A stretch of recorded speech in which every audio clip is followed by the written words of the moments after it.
രാഹുൽ ഗാന്ധിയുമായുള്ള കൂടിക്കാഴ്ചയ്ക്ക് ശേഷവും നേതൃത്വത്തിന് വഴങ്ങാതെ ഡോക്ടർ ശശി തരൂർ MP.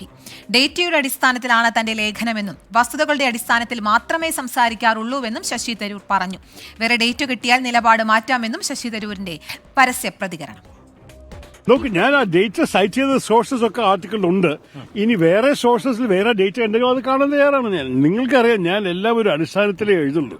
അപ്പൊ ഞാൻ സോഴ്സ് എഴുതിയിട്ടുണ്ട്, ഗ്ലോബൽ ഇക്കോസിസ്റ്റം റിപ്പോർട്ട്, മറ്റേത് is of doing business rankings. ഇനി വേറെ വല്ല മാറ്റം വന്നു കഴിഞ്ഞാൽ ഇത് രണ്ടും CPIMന്റെ അല്ലല്ലോ. ഈ ease of doing business ranking central ഗവൺമെന്റിനാണ്, ഗ്ലോബൽ ഇക്കോസിസ്റ്റം റിപ്പോർട്ട് ഒരു അന്താരാഷ്ട്രീയ മേഖലയിലാണ്. അപ്പൊ ഈ രണ്ടുപേർക്കും വേറെ ഡേറ്റ കിട്ടിയാൽ ഞാൻ സുഖമായിട്ട് മാറ്റാം. എനിക്ക് ഞാൻ ആർക്കും വേണ്ടി ഞാൻ കേരളത്തിന് വേണ്ടി മാത്രമാണ് സംസാരിക്കുന്നതും എഴുതുന്നതും. അതിനിടെ ശശി തരൂരിനെ സംരക്ഷിച്ചും പ്രതിപക്ഷ നേതാവ് VD സതീശനെ പരോക്ഷമായി വിമർശിച്ചും KPCC അധ്യക്ഷൻ K സുധാകരനും രംഗത്തെത്തി. ശശി തരൂർ വലിയ ദ്രോഹമൊന്നും പറഞ്ഞിട്ടില്ലെന്നും ചിലർ വ്യാഖ്യാനിച്ചു വലുതാക്കിയതാണെന്നും K സുധാകരൻ പറഞ്ഞു. വളരെ സ്നേഹത്തിൽ നമ്മൾ പെരുമാറി എല്ലാവരോടും ഇനി മേലിൽ അങ്ങനെ ഒരു ഉണ്ടാകരുതെന്ന് പറഞ്ഞ് പാർട്ടി തലത്തിൽ തീരുമാനമെടുത്ത ആ തീരുമാനത്തോടെ അത് തീർന്നു. ഫിനിഷ്ഡ്. അങ്ങനെ അത്ര വലിയ കഷ്ടമൊന്നും പറഞ്ഞിട്ടില്ല പുള്ളി.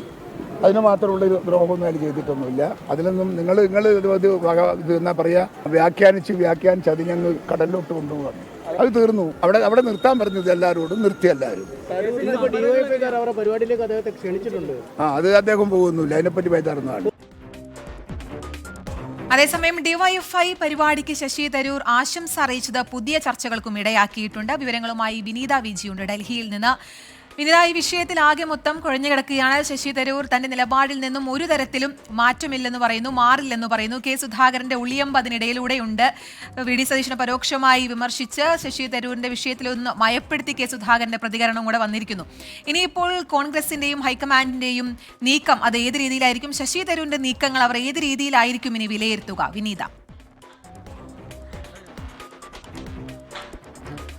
കീർത്തന, കഴിഞ്ഞ ദിവസമാണ് ഹൈക്കമാൻഡുമായി ശശി തരൂർ കൂടിക്കാഴ്ച നടത്തിയത്. അതിന് പിന്നാലെ ഈ പ്രശ്നങ്ങൾ, വിവാദങ്ങൾ അവസാനിച്ചുവെന്നും കോൺഗ്രസിനുള്ളിൽ നിലവിൽ അത്തരത്തിലേക്കുള്ള പ്രശ്നങ്ങളില്ല എന്നുമുള്ളതായിരുന്നു നേതാക്കളുടെ പ്രതികരണം. ഇതിന് പിന്നാലെയാണ് വീണ്ടും അതേ നിലപാടിൽ തന്നെയാണ് താൻ ഉറച്ചു നിൽക്കുന്നു എന്ന തരത്തിലുള്ള ശശി തരൂരിന്റെ പ്രതികരണം വന്നിട്ടുണ്ടായിരുന്നത്. അദ്ദേഹം പറയുന്നത് താൻ കൃത്യമായിട്ടുള്ള ഡേറ്റയിൽ നിന്നാണ് അങ്ങനെ ഒരു ലേഖനം എഴുതിയത്, അല്ലെങ്കിൽ മറ്റൊരു ഡേറ്റ താൻ അത് വിവാദമുള്ളവർ കാണിക്കട്ടെ എന്നുള്ളതായിരുന്നു അദ്ദേഹത്തിന്റെ ഒരു പ്രതികരണം ഉണ്ടായിരുന്നു. ഒപ്പം തന്നെ ശശി തരൂർ പറയുന്ന മറ്റൊരു കാര്യം, താൻ മറ്റാർക്കും വേണ്ടിയല്ല സംസാരിച്ചത്, കൃത്യമായും വസ്തുതകൾ മുൻനിർത്തിക്കൊണ്ട് തന്നെയാണ് താൻ അങ്ങനെ ഒരു പ്രസ്താവന പറഞ്ഞതെന്നാണ് അദ്ദേഹം പറയുന്നത്.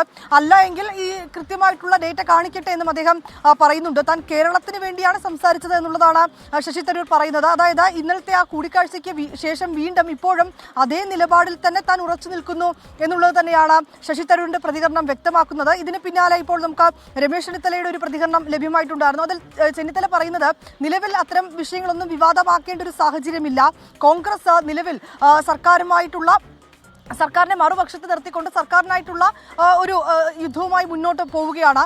ഇതിനൊപ്പം ശശി തരൂരും ഉണ്ടാകുമെന്ന് തന്നെയാണ് തന്റെ പ്രതീക്ഷ എന്നുള്ളതായിരുന്നു രമേശ് ചെന്നിത്തല പറഞ്ഞിട്ടുണ്ടായിരുന്നത്. നിലവിൽ ഈ വിഷയം വലിയ വിവാദമാക്കേണ്ടതില്ല, ആ വിഷയങ്ങൾ ഇന്നലത്തെ കൂടിക്കാഴ്ചയോടുകൂടി അവസാനിച്ചു എന്നാണ് നേതാക്കൾ പറയുന്നത്. പക്ഷേ അങ്ങനെ പറയുമ്പോഴും അതേ നിലപാടിൽ തന്നെ ഉറച്ചു നിൽക്കുകയാണ് താനെന്ന് ഒരിക്കൽ കൂടി പറയുകയാണ് ശശി തരൂർ.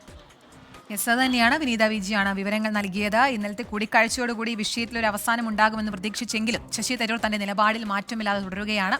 ഇനി ഇത് കോൺഗ്രസ് നേതൃത്വത്തിന് കൂടുതൽ തലവേദന ഉണ്ടാക്കുമോ? ഹൈക്കമാൻഡ് ഈ വിഷയം ഏത് രീതിയിൽ വിലയിരുത്തും? ഇനി ശശി തരൂരിനെ ഒന്നുകൂടെ അനുനയിപ്പിക്കാനുള്ള ശ്രമം ഉണ്ടാകുമോ എന്നുള്ളതൊക്കെ ഇനിയുള്ള ചോദ്യങ്ങളാണ്. വിനീത VG ആണ് വാർത്തയുടെ വിശദാംശങ്ങൾ നമുക്ക് നൽകിക്കൊണ്ടിരിക്കുന്നത്.